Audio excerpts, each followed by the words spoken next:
So maybe use talk of a motivation and let him be the one that spurns our group to come out there at 3:30 and be really loud and fired up.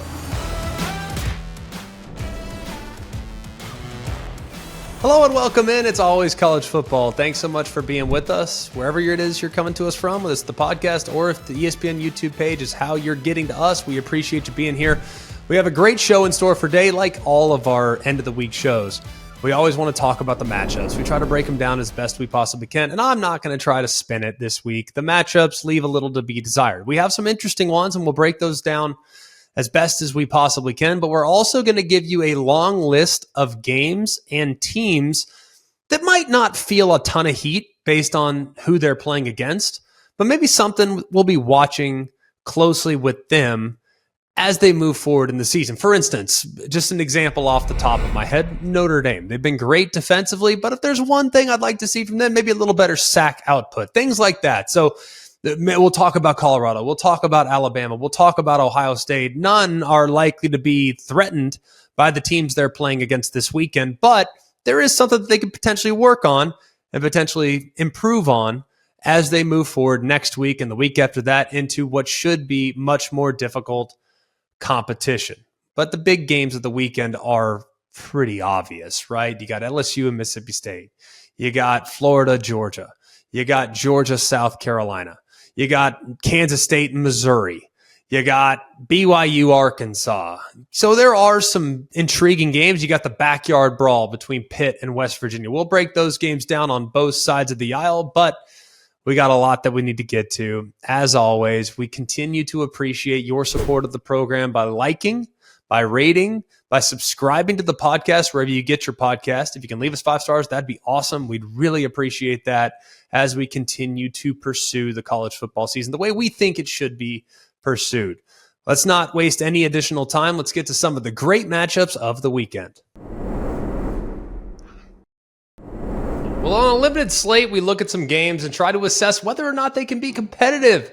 And some things that we're going to look at as it relates to some of the matchups, things that maybe haven't been operating with great consistency for some of the contenders. So the slate, like we've talked about, it's average this week. It's not going to lie. There's not a lot of great games, but we can find a reason to watch all of them and something maybe to key on in some of these matchups. Let's start with South Carolina at Georgia. We know how this rivalry's gone in the past. It's been funky. We've seen great Georgia teams lose to average South Carolina teams and vice versa. So I would never count South Carolina out in a matchup like this. I don't think they're going to beat Georgia. I'll start with that. But at the same time, there are some question marks with Georgia's health. They've been beat up throughout fall camp, and they continue to have problems, at least as of this moment. Javon Bullard has an ankle sprain as of right now, a little bit unknown as to whether or not he's going to be available. He's the safety.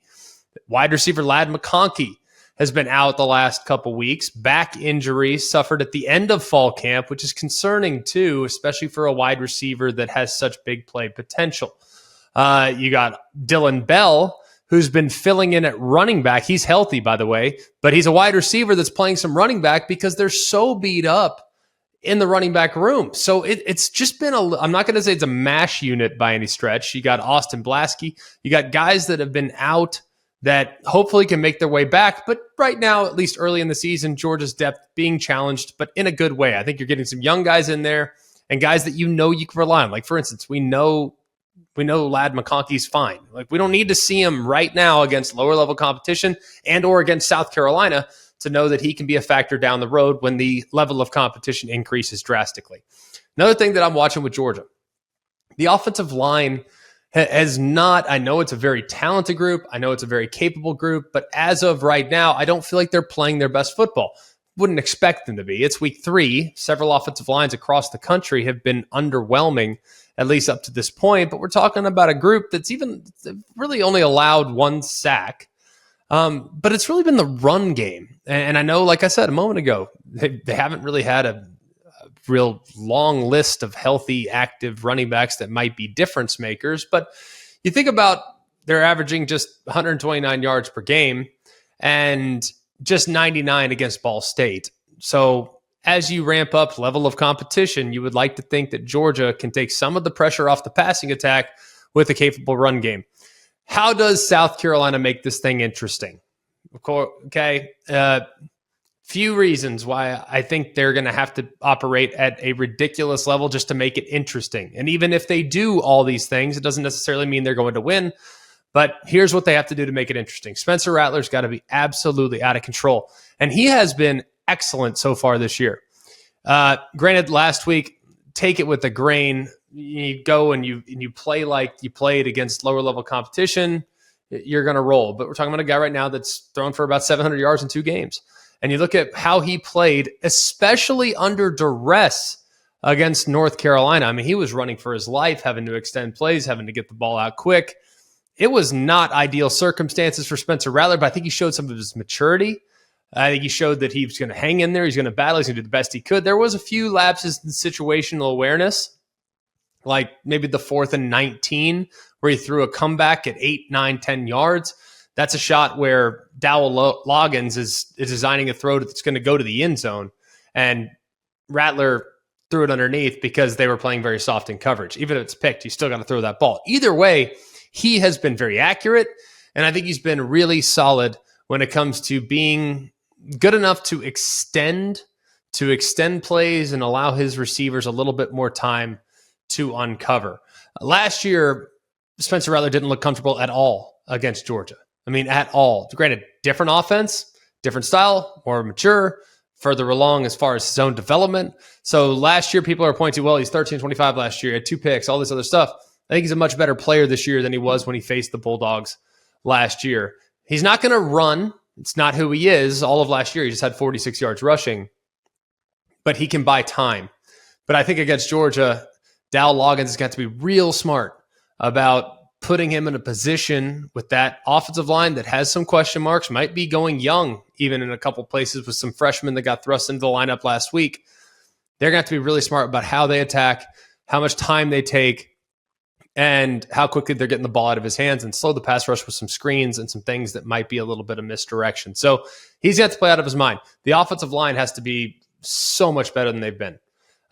2 weeks ago was terrible. I'm not going to try to put a silver lining on that. It was a terrible performance by the offensive line going against North Carolina. North Carolina had one of their best performances in the last 25 years as far as rushing the quarterback. So many missed tackles. There's so many plays made behind the line of scrimmage. So the offensive line has to play the best game of their life against an excellent defensive front. And then thirdly, I think South Carolina absolutely has to have a massive play in special teams. Now, they've had this in the past, whether it's a return touchdown, whether it's a couple of faked punts, whether it's a surprise onside kick like we saw against North Carolina 2 weeks ago, whether it's a fake field goal that they end up taking to the house. They're going to have to make 2 or 3 plays on special teams that could flip some of the momentum in the game. They're got to pin Georgia inside their own 5-yard line. But either way, Georgia has a significant advantage in this game and should win the game comfortably. But I would be surprised if South Carolina doesn't look better than they did 2 weeks ago against North Carolina. Let's go to game number 2 that we're going to preview. Going to go a little bit deeper in this one because I think this one has a chance to be really competitive. It's Tennessee traveling to Florida, and we know that the Gators have not lost a home game to Tennessee since 2003, so they have a 9 straight win streak in the process against the Volunteers there in the Swamp. Here's some of the questions that I need answered for both Tennessee and for Florida, and just for the matchup in general. Can Tennessee continue their dominance on the ground? Of course, we look at what they did as of right now. They are 4th in college football in rushing yards per game. Take into account, yes, it's Virginia. Yes, it's an FCS opponent. Either way, Tennessee, 257 rushing yards a game. And it's not just, one guy. I mean, they're spreading it out evenly amongst a bunch of guys. I mean, they got a lot of guys at running back that are very solid. Jalen Wright has over 9 yards a carry. He's been amazing. Jabari Small, over 6 yards a carry. Dylan Sampson has 4 touchdowns in the opener against Virginia. I mean, they have 3 backs that can flat out get it. But here's the thing that's amazing is that they're having this much success on the run game, even in spite of being at full strength along the offensive line. They have played pretty well. Obviously, the left side of the offensive line, a couple transfers. You got John Campbell there at left tackle. You got Andre Carrick there at left guard. You got Javontes Spraggins, who's a holdover from last year at right guard, and then Gerald Mincey, who's finally in after being unwilling to play left tackle for a while. He's now playing right tackle. He looks pretty good in the run game. Pass pro, maybe a bit of a question as of right now, but still, run game looks very solid. And then if they can somehow get Cooper Mays back this week, still a question mark as of right now. He's their center, but he was a preseason all-SEC pick at center. If he could be back this week, that would go a long way in making that offensive line look even better than they've looked through 2 weeks. And like I've said, they've looked pretty good. They're going up against a really stout run defense. Now, Florida, not as crazy disruptive as they've been in the past, but they've done a pretty good job against two outfits against the run. Utah, just 105 rushing yards, but the running backs had only 66. So obviously, Wildcat quarterback Nate Johnson had some big plays with his legs, but the running backs, for the most part, held in check against that Florida defensive line. McNeese State had just 46 yards rushing, so it's hard to really get a feel as to whether or not last week's performance is an indicator of future success. They're not a group that's really going to penetrate and create a lot of negatives, but they'll be strong and stout at the point. They have 5 defensive tackles that are over 320 pounds, including one that's 420 pounds or so, depending on what time of day you decide to weigh them in. So that's the big question. Can Tennessee continue to run the ball at will? I think it's going to be obviously a lot harder against a Florida group that's going to likely sell out against the run. Question number 2. Can the Tennessee passing attack get going? Joe Milton's been okay. I would not say he's been good. I would not say he's been terrible. I'd say he's been okay, but we need more from him. Right now, he's 10th in the SEC in passing yards. That's not going to get it done for Tennessee. Good news is, even though the explosive plays haven't been there, he's been really smart with the football. Knock on wood. Knock on wood. He has yet to throw an interception in a Tennessee uniform. That's 207 pass attempts since his last interception. Ironically enough, his last interception actually came against Wisconsin in 2020. The quarterback of that Wisconsin team, one Graham Mertz, he'll be facing off against this weekend, who is now the quarterback of the Florida Gators. The explosive plays have to come at some point through the air. That's who Tennessee's identity's been in the last couple of years. And unless they just completely alter who they are and become a run-first outfit, which I don't anticipate, this offense, if it's going to reach its potential, has to hit some of the plays downfield. You think about where they were last year. They had 55 plays that went for 20-plus yards, 27 plays that went for 40-plus yards last year. So far this year, just 4 pass plays of 20-plus yards and 2 of 40-plus yards, and the longest pass play as of right now was a screen to McAllen Castles. So they're going to have to be better. Milton last week was just 2 for 9 on throws that traveled downfield, and then through the intermediates between 10 and 20 yards or so, just 4 of 12 last week. So he's got to be a whole heck of a lot better on the intermediate accuracy. He's got to be better on the downfield accuracy. And then I'm also curious too, what's Florida's approach going to be? Do they sell out against the run and dare Joe Milton to get more accurate on the downfield throws?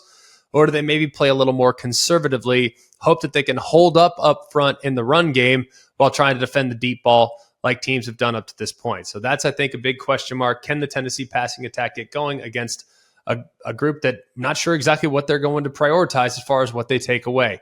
The other things that I'm worried about in this game are checking out in this game. Can Florida's run game get going? The offense against Utah, a little one-dimensional. They couldn't get a whole lot going on the ground against Utah. As a result, it was the Graham Mertz show. But last week against McNeese, went for about 6.5 a carry. Obviously not a good example of the type of defense they're going to be playing against this weekend. Montrell Johnson's got to get a bunch of touches. I think you got to get Trevor Etienne. Those two combined, I'd like to see both with about 40 touches in the game. Probably Montrell about 25.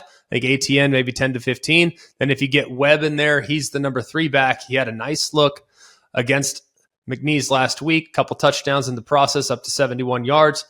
Maybe they get him going a little bit involved as well. Give him a couple touches, or at least in a 2-back situation, maybe he gets a look or 2. They're going against a defensive line that's been outstanding. They have completely overwhelmed the first 2 teams they've played.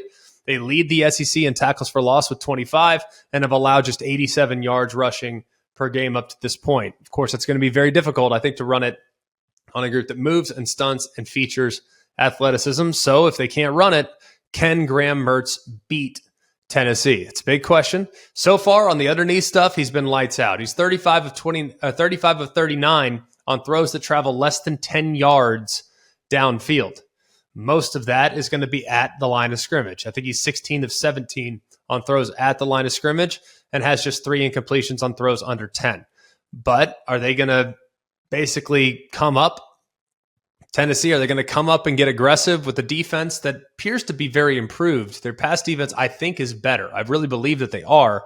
Part of the reason why I feel like their pass defense is improved is because I think they do a really good job as far as rushing the passer. They have 11 sacks through 2 games, whether it's James Pierce, Norman Lott, Tyler Barron, and then, of course, Aaron Beasley with the blitzes that he's able to bring from the second level. That's a handful to take into account the type of speed and aggression that they play with.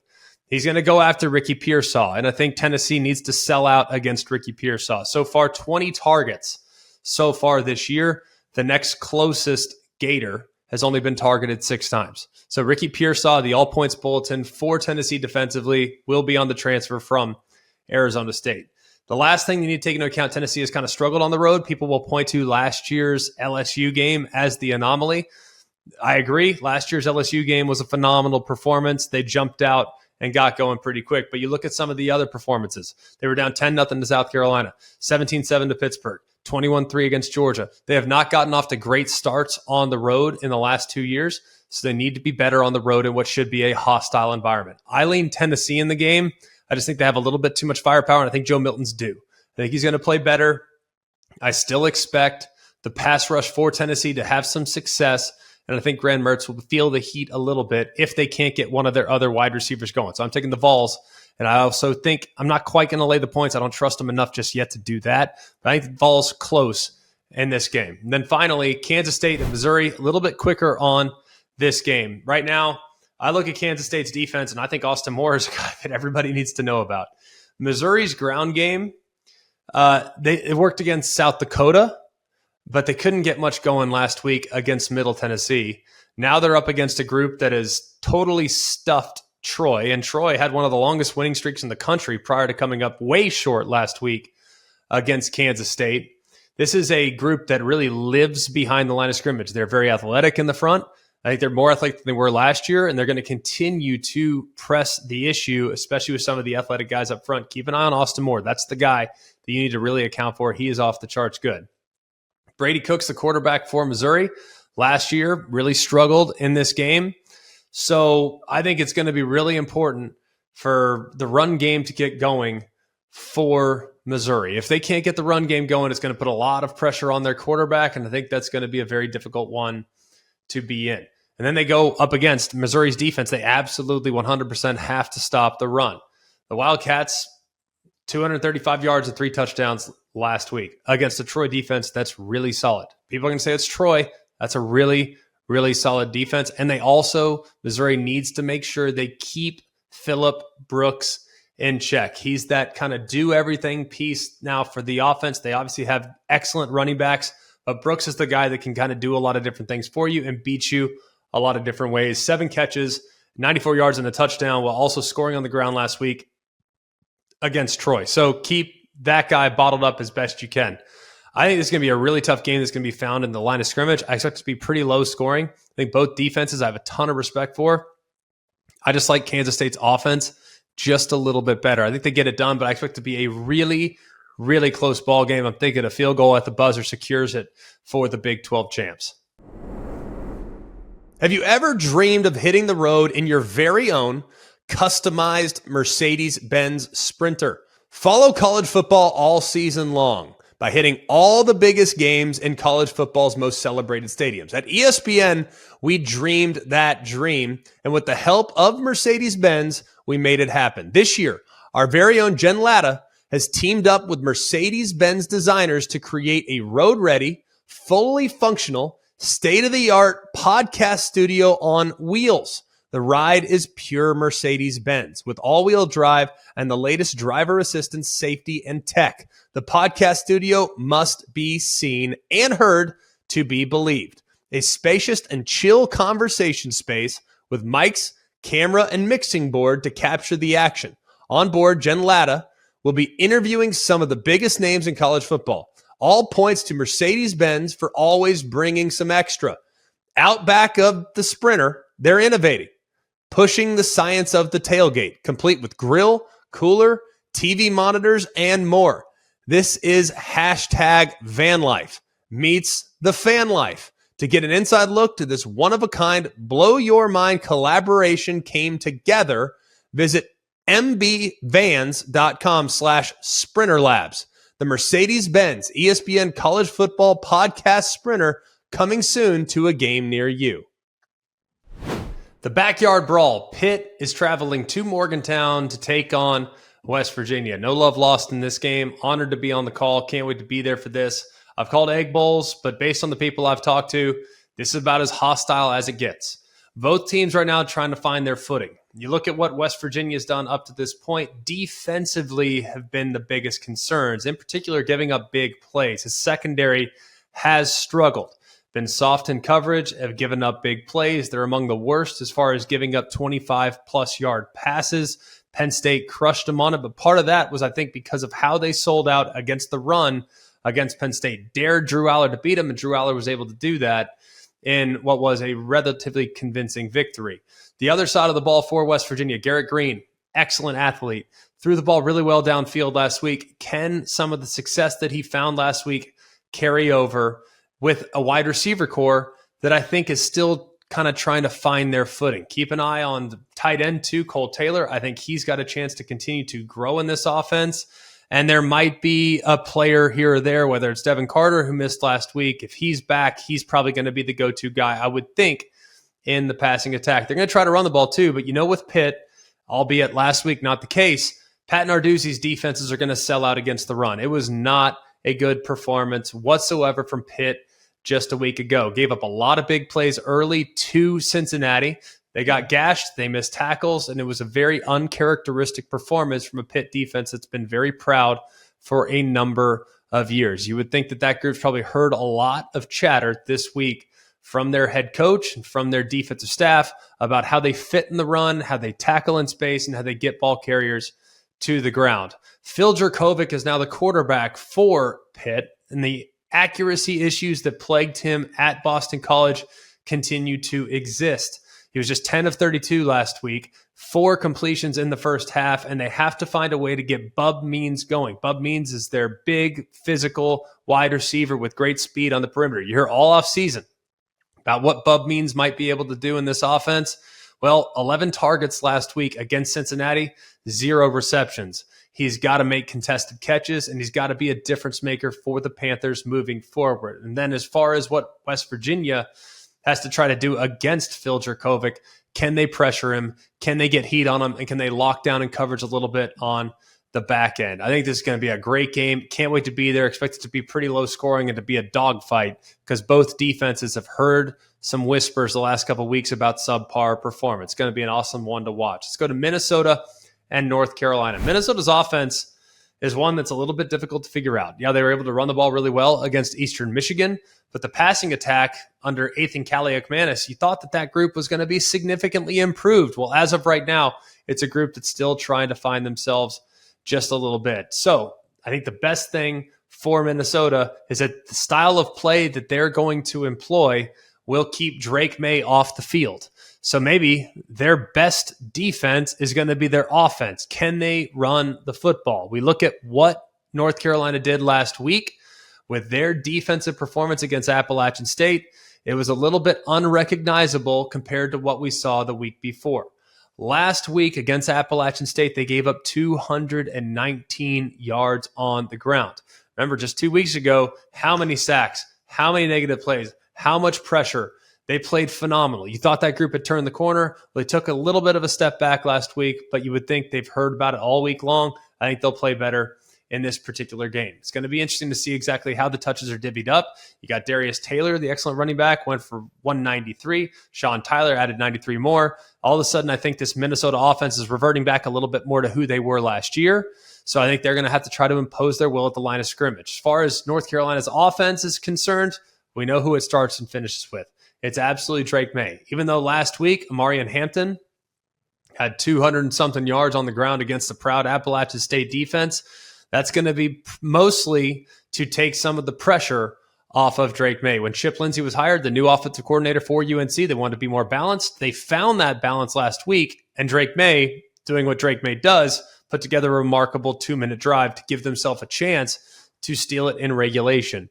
But you look at Minnesota, is a very, very stout group against the run. They've always been good against the run. I think this defensive staff does such a great job of preaching fundamentals, playing good, sound team defense where gaps are accounted for, and they seldom give up big plays on the ground. But there are question marks about whether or not you can get behind them.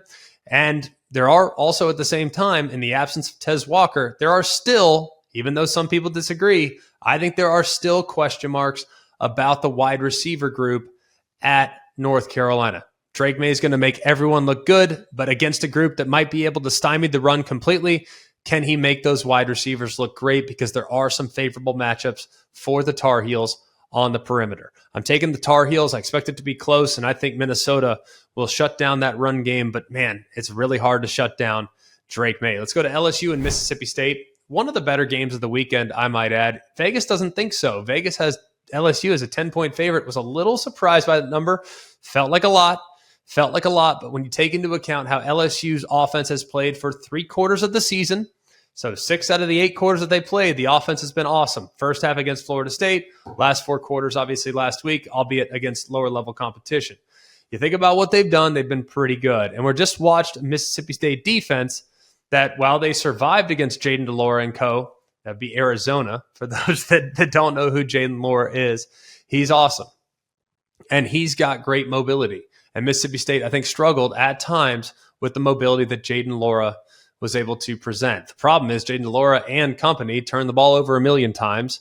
And so far, this is an attacking defense. They're going to continue to attack. They forced 5 turnovers last week, and they've been really solid against the run.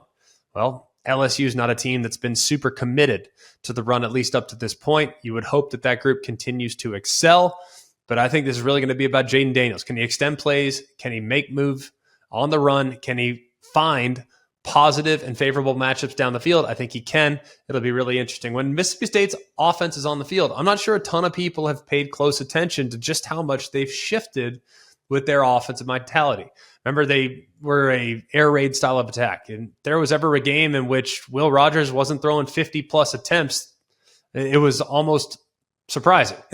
So far this year, his expected output has not been anywhere near that up to this point. They bring in Kevin Barbay. They employ a little bit more of a balanced attack, even a run-first style of attack in some ways. So I think it's going to be really interesting to see, can Will Rogers continue to stay comfortable against what should be a good pass rush? I think you look at this LSU defensive front, I think they're going to be a tough team to just run the ball straight against. They're going to put the pressure on Will Rogers' shoulders, and they're going to challenge the wide receivers. The biggest question mark for LSU continues to be the defensive backs.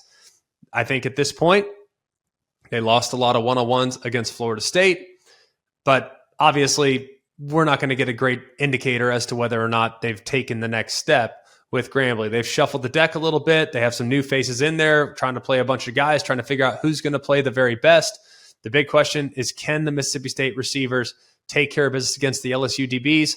I'm not 100% sold that they'll be able to right now. I like LSU, but I would take the points with Mississippi State in what I think has a chance to be a relatively low-scoring affair. BYU and Arkansas. Arkansas's run game so far has not yet been where it needs to be.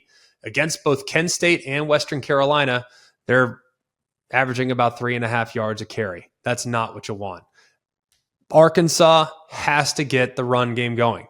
KJ Jefferson's great. He's a great player. I think they have adequate, if not above adequate, wide receiver play. I think they have good weapons for the most part, but the run game has to get going against BYU, and that will not be an easy thing to do. So far, BYU is giving up almost nothing against the run. I mean, almost nothing. They are so stout, so heavy. So if Arkansas can't quite get the game going on the ground, I think Arkansas is more athletic on the perimeter. So I do think they can win some matchups on the perimeter, but it's not going to be a real comfortable win for them. playing against a group that is stout against the run, that's going to sell out against the run. The offense for BYU still very much a work in progress, so this will also be a good indicator as to whether or not Arkansas has improved defensively, especially in the back end. But I lean Arkansas in the game. I think they will get the run game going, but it might have to be on the perimeter where they use their athletic advantage against a very stout, very physical BYU front. Hey, college football fans, I'm going to let you in on a little secret that will help you win game days this season.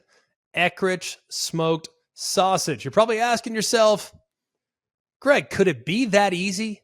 Absolutely it is. Eckrich smoked sausage is crafted with a perfect medley of spices for a truly rich, savory taste. They are delicious all by themselves or in any recipe you could dream up. If the word recipe sounds like a lot of work, don't worry. Visit Eckrich.com for dozens of simple, mouth-watering recipes, making your tailgate prep a stress-free event. So there you go. Eckrich smoked sausage is the secret to winning game days. You can thank me later. Visit Eckrich.com for more. Now, a few more games that aren't expected to be highly competitive adventures. So we're going to go through a list of teams that I have a tremendous amount of respect for and what I want to see from them. Maybe something that's a bit of a work in progress. Maybe something that I've really liked so far and I want to see them continue to excel. So here's some things that I'm listing that I want to see from some of the teams that are heavy favorites going in to the weekend. Let's start with Colorado. So far, we know the passing attack is tremendous. We know that they've done an amazing job in featuring weapons. We know Shedeur Sanders is doing such a great job distributing the football, whether it be in the pocket or on the move. He's been playing as well as any quarterback in college football up to this point. But the one thing that I want to see from Colorado this week is improved play along the offensive line. Through 2 games this year, they've allowed a pressure rate of 44%. So that means nearly half the time that Shedeur Sanders is dropping back, he's feeling some pressure. That's not ideal. That's the 9th worst mark in college football. They've also allowed a sack on 11% of the pass dropbacks that Shedeur Sanders has made. That's the worst mark in the Pac-12 and the 8th worst mark in college football. So 11 sacks given up already by this offensive line. They got to be better. And honestly, you think about it too, another thing I'd like to see, I want to see him be just a little bit better against the run as well. Against TCU, Colorado allowed 260 rushing yards and 4 rushing touchdowns. There were no sacks, no tackles for a loss coming for the Buffs. So they really couldn't get after the opposing quarterback at all. And then while Nebraska managed 222 yards on the ground, the numbers statistically against the run have not been great for the Buffs. You got to think about the fact that 106 of those rushing yards last week came from Jeff Sims, and 57 of those 106 came on the one play where he had on 2nd and 15, I believe. It was a QB draw down the right sideline for a touchdown. So it looked like they'd taken strides last week in rushing yards given up, but they're going to have to continue to improve knowing what's coming up against both Oregon and against USC. So I want to see the offensive line, frankly, and then I want to see the front 7 defensively for Colorado play a little bit better this week against Colorado State. Let's go to Penn State. Interesting game this week, by the way. Not quite sure what's going on with Illinois. Once proud defense really got shredded last week by Kansas. It is at home, so this will be a difficult spot to go play. I would think that Penn State's going to feel a little bit of hostility, at least going into the game. The one thing I'm really interested in watching for Penn State, and I've been impressed with it up to this point, but I want to see continued utilization of the deep ball. They haven't done as much of that as of right now. They have one pass that has traveled more than 20 yards downfield. That was the 72-yard catch and run by Keandre Lambert-Smith against West Virginia. I think Drew Aller's depth of target right now is just 6 yards. So a lot of things are at the line of scrimmage. A lot of things are behind the line of scrimmage. A lot of things are just, hitches underneath stuff. And part of that had to do with who they were playing against. You think about who Delaware is and what Delaware wanted to do. Delaware basically said, hey, we're going to keep everything in front of us. We're going to force him to be patient. And 71% of his attempts are coming within either 10 yards and the line of scrimmage. So, it's just not a lot down the field. So you got to take into account, man, hey, they're running the ball pretty well.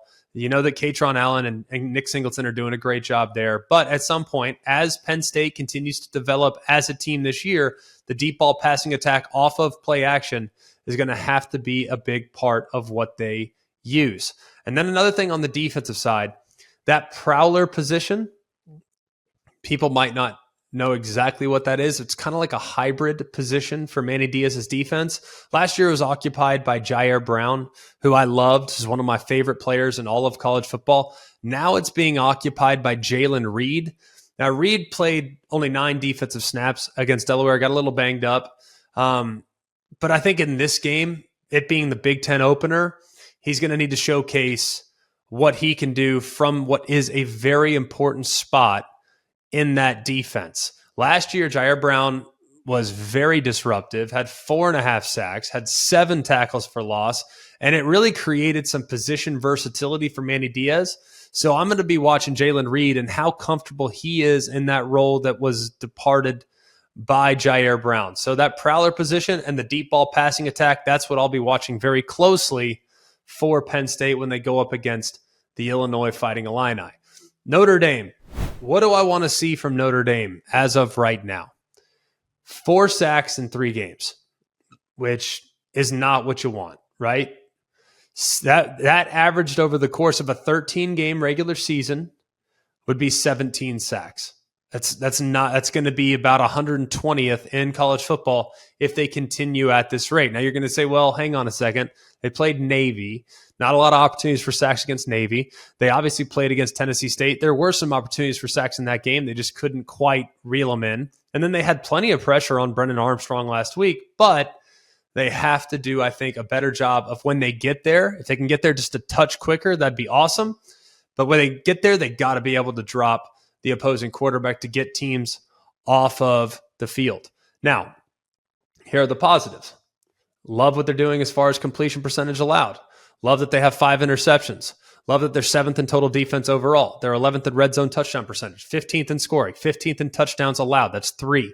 18th in rushing touchdown defense, 28th in average yards per carry. So there are a lot of really positive statistical evidence that would indicate that Notre Dame's defense has taken significant strides. But they're not crazy dynamic along the front.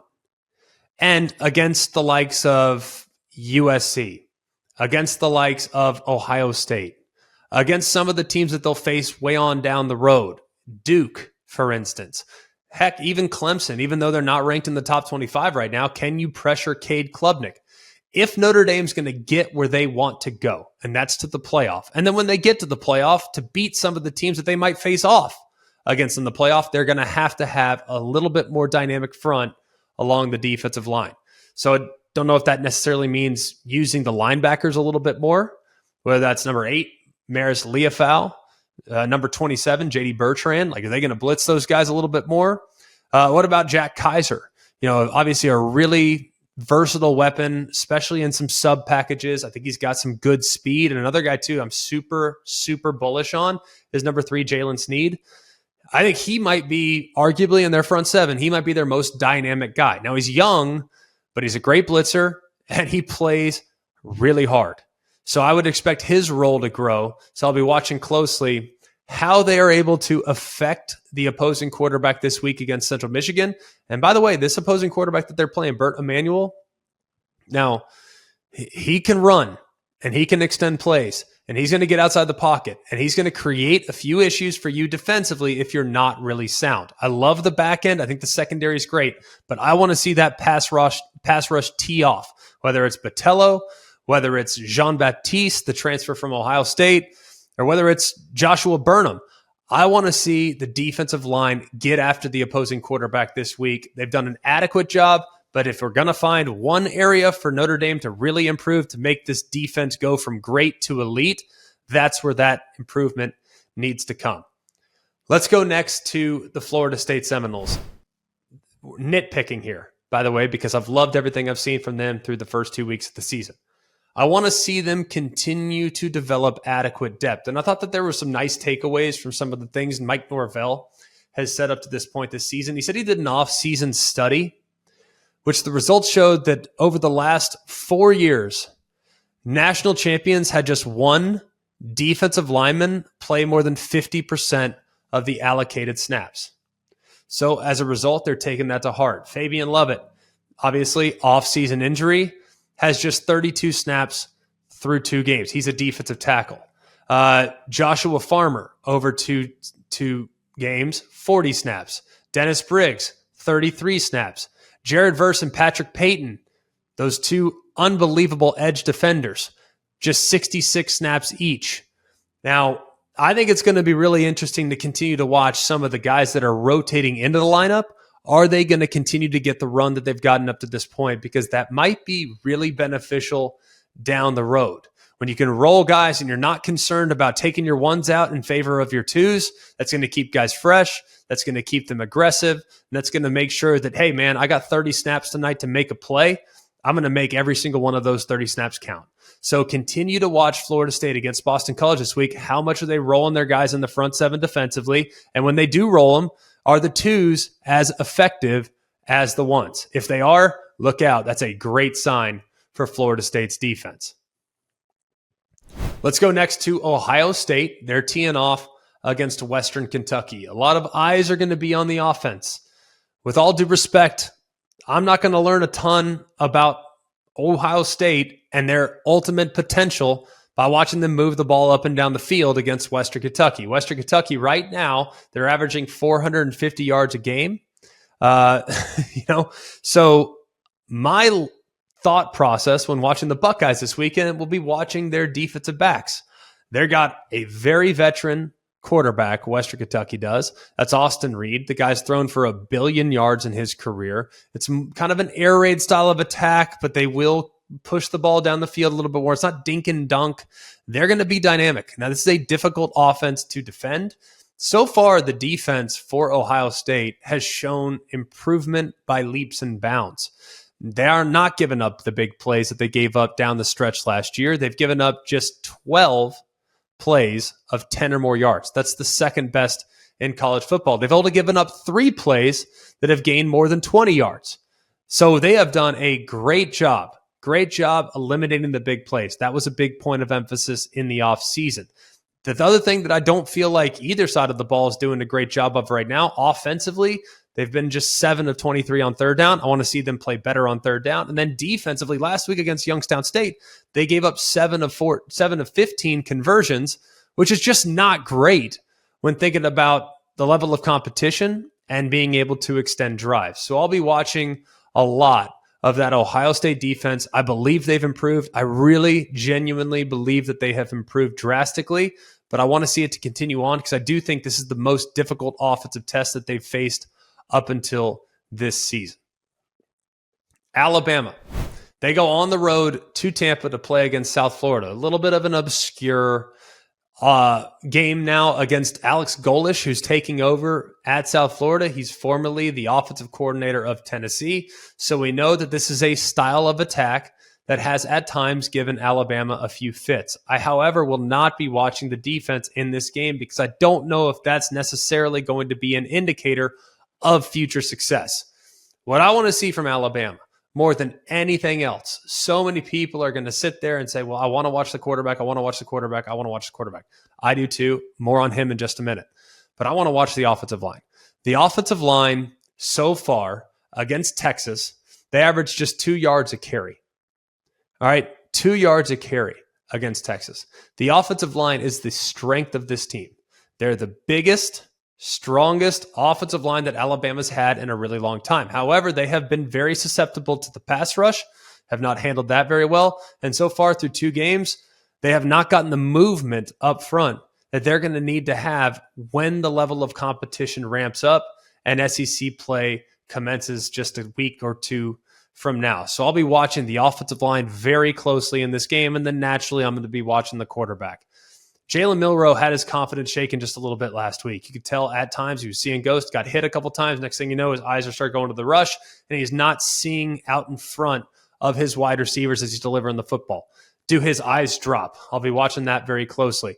What's his accuracy like? What are the progressions like? It looked like at times last week there were a lot of one-to-run situations, meaning if your first receiver's not there, Jalen, take off and go make a play.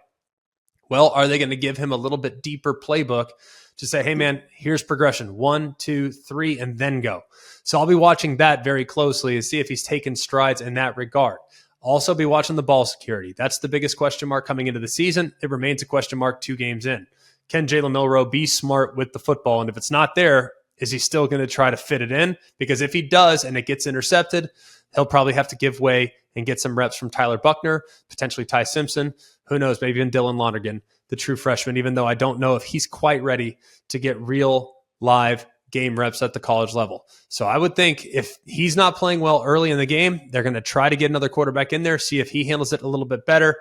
But I think Jalen Milroe, if he comes out firing and plays really well, that would say a lot about the type of guy he is, because he could bounce back from obviously a lot of adversity that he faced against the Texas Longhorns. But the quarterback spot, obviously all the focus will be on that group and the offensive line in general when they take on the Bulls in Tampa at 3:30 Eastern on ABC. And then finally, the Washington Huskies, they're going to be traveling to East Lansing. Be careful, Washington. Be careful. I think it's a tricky spot to be in. A lot of people writing off Michigan State.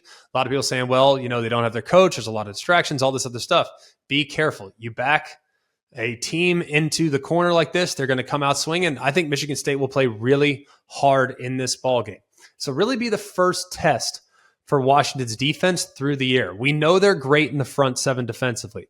I really like this group collectively across the front and then at the second level. But the big question coming into this year was just how good are they going to be in the back end? They gave up 414 yards against both Tulsa and against Boise State. Not average teams by any stretch, G5 opponents, but quality G5 opponents, I might add. So this will really be the first test for the back end. Noah Kim's coming off of a terrific performance last week. He won Big Ten Player of the Week. But when I think about what he looked like 2 weeks ago, it was a little bit of a slow start when they came out of the gates in the opener. Can Washington's defensive backs hold up against what's a pretty athletic group of wide receivers and a quarterback that if he catches fire, he can pick you apart a little bit and extend some plays with his legs? You smell that? That's the scent of fresh turf and freshly cracked Dr. Pepper, which can only mean one thing. It's college football season. So block off your Saturdays and swipe a sweet Dr. Pepper from the mini fridge, because there's a new season of high kicks, long throws, and Fansville commercial breaks to carry you all the way to the West Coast games. That's right. The fans are back, and this year things are heating up. We're talking about hot takes, more heartbreak, more layers of face paint. Get ready to drink in all the drama this season with the help of the most delicious college football tradition there is, Dr. Pepper, the one fans deserve. As always, we finish the week by giving you a couple of gambling tidbits that are probably worth taking into account. Now, I'm not going to sit here and say like I'm, Jimmy the Greek or anything. I'm not. I enjoy looking at this stuff, take it with a grain of salt. But there's one thing that I've learned following lines over the course of time is that Vegas has a lot of money. And Vegas does not often lose bets. They don't. They do it. They will occasionally. And so far, through the first 2 weeks of the season, if you want to include week 0, fine. But there's just not a huge sample size to go off of there. Vegas has been getting crushed. Okay, public money has been dominating, relatively speaking. Now, some have been fortuitous breaks, like Penn State deciding to run it in on West Virginia to cover at the end of the game, which was really absurd. Oregon returning a fumble to the house to make it an 8-point game and to cover. There have been a bunch of very public plays that have been profitable up to this point. So I would employ everybody to start becoming maybe just a little bit more contrarian when looking at some of the possibilities on the card this week. And I'm going to give you a few off the top of the list. Right now, Maryland is getting 87% of the money and 87% of the tickets. That spread is 14.5. The contrarian angle would be to take Virginia. I don't know how you can, based on what we've seen so far, but clearly Vegas, I mean, you see that much action coming in on one side, you probably want to fade the public in that situation. Alabama, 93% of the tickets. That spread is 33 against South Florida. Arizona, 92% of the tickets. That spread is 18. These are all favorites, I might add. Favorites getting all this attention, something to take into account. Kansas State, a road favorite. That line is 3.5. They are getting 92% of the tickets. 88% of the tickets are on Florida State. Another favorite, another huge favorite on the road. 26.5 is the line right now. 88% of the tickets. 86% on Penn State. Another road favorite. Are you catching a trend here? Are you catching a trend? Road favorites are not often profitable, and look at just how public some of these road favorites are. 14.5 is the line. Illini have struggled through 2 games, so everybody and their brothers on Penn State. 86% of the tickets on Syracuse, another road favorite. Duke is getting 85% of the tickets. They're a huge home favorite against Northwestern. Colorado is getting 84% of the tickets as a home favorite of 23.5. Kansas, 84% of the tickets on the road at Nevada. They're getting 28. All I'm saying is I'm not saying fade all these or anything. I'm not saying fade all these. But anytime you see this much action on favorites, it's got to lead you to pause just a little bit. Now, I don't think we're quite at the point where we start having, but this is a good scenario this week. There's a lot of look-ahead situations. A lot of look-ahead situations that you need to be mindful of because there are a lot of big games next week and huge games the week after that. And then this week would be a game where some teams, not saying they'll sleepwalk, but maybe they don't have their best stuff given, say, what they endured last week or what they might have coming up next week. So I leave you with that. Just be mindful of backing massive public favorites. It's been profitable up to this point. Just knowing how big those buildings are in Vegas, I do not think it will be profitable indefinitely. Every college football season, Goodyear knows the importance of winning on the road. The road will always demand confidence. The confidence to handle whatever the journey brings and to perform under tough conditions. And just like the players and fans of college football, Goodyear is ready. Are you ready for the road? Visit Goodyear.com to find the right Goodyear tires for whatever road you're on this season. Goodyear, more driven. That'll do it for us here at Always College Football. I continue to ask all of you to like, rate, and subscribe. It means a lot to us when you guys leave us a review, so if you could do that, that would be terrific as well. We've seen all of you leaving the reviews the last few days. We really appreciate you guys. Our numbers have gone up drastically, and we wouldn't be able to do it if not for the support that you've given the program up to this point. Like, rate, subscribe wherever you get the podcast. If you hit the thumbs up there on the YouTube channel, that'd be awesome as well. For all of us here at Always College Football, Mark, Jake, Jack, I'm Greg. We hope you have a wonderful day and a great weekend. And it's always college football. Hey guys, it's Greg McErloy. Thanks for watching Always College Football. Make sure you like, rate, and subscribe to ESPN's YouTube channel and wherever you listen to your podcasts.